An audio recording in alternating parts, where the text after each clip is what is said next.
So we're in this position right now where you guys have spent a fair amount of time doing a lot of background work here in the ceramics room. We've done hand building for a couple of weeks.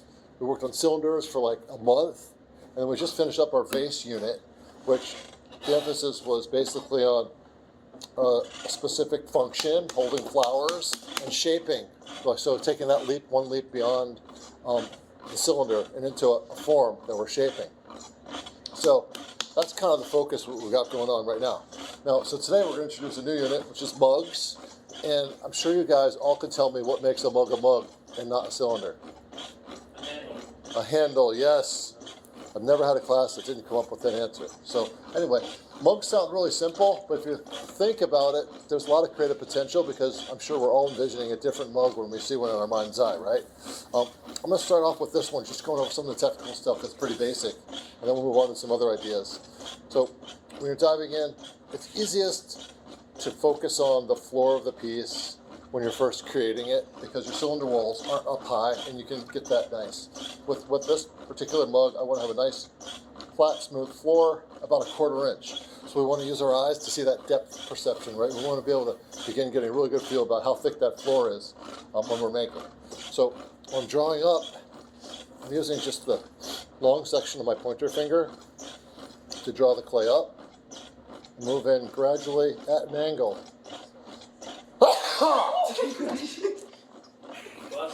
It's always surprises when you're working with clay. All right, so I drew it up once.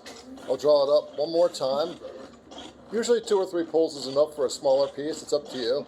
But I'm kind of like holding my ground with my outside fingers and using my inside finger to apply that pressure. Draw it up. This one happens to widen a little more than I want, so I'm just going to do a little gentle collar. And here's one of the things I'm thinking about. When you're using a mug and drinking from it, the lip needs to be deliberate. I'm sure every mug or cup in your house has a smooth, rounded, nice lip. In a lot of cases, they're thinner. They're easy to drink from when they're thin.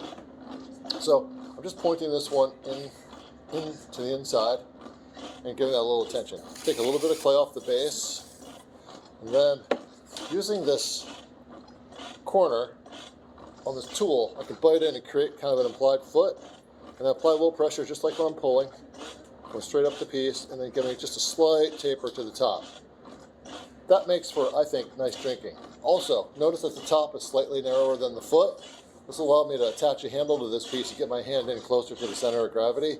We're also thinking about balance when you're making a mug, right? It doesn't necessarily have to be super light, although that's a consideration because it's going to be full of liquid. But we also want it to be even in wall thickness, as even as possible, because this way it feels balanced in our hand. And even if you're not a potter, you're going to notice that, it's imbalanced or it's bottom heavy and it just makes it awkward.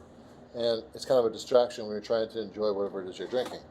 So those are a couple of the basics. I'm going to do a couple more, about as fast as I would normally make. Oftentimes I'll slow down for demos, but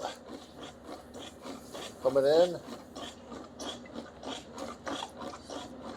dive in, create that floor, use that depth perception, get an idea for your width. The thing I want to talk about on this one is just the whole idea of working in series, because when we make multiple pieces, we wind up kind of developing our idea, because no piece is exactly the same as the last one or the future ones.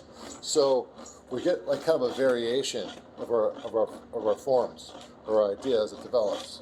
That's the whole idea here for you guys, is that you make a bunch of pots and you make some discoveries along the way, and who knows, you might incorporate those accidental discoveries, and it sends you in your own direction as you're developing your style or pieces that are unique to you. I think it's so important to also not be too attached to any particular piece, because as we know, we can lose pieces all along the way, whether it's on the potter's wheel or in handling it, or even in the firing, or even afterwards in use.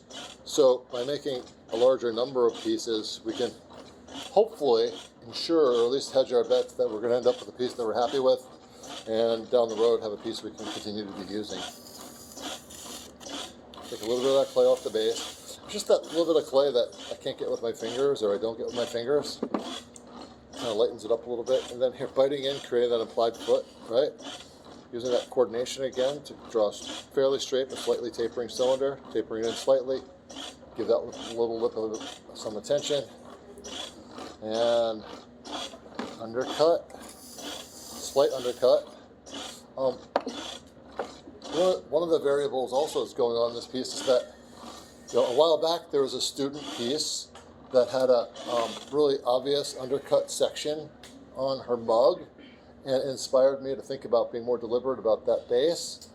And since then I've diminished that, but have continued to think about that particular student and that particular mug, because in working with you guys, it really is a conversation. Like, I learn probably as much as you guys do every day just by seeing your work, being able to articulate ideas to you guys, answer your questions, all that stuff, right? So just like you guys are individuals, your pots are, the things we learn are worthwhile. You guys get the feel for this sequence? So I've gained familiarity with a lot of these steps, a lot of things that I'm doing, you guys do as well. I'm just doing them in my own specific way. And this design is one that has just gradually grown over time. So every time I do a firing cycle, there's a making cycle that coincides with it. And I'll revisit ideas, sometimes introduce seemingly brand new ideas, but they always relate to work that I've done in the past. So, you could say, oh, I made like 3 mugs. Well, that's just the start of an adventure. That could be your choice to go on.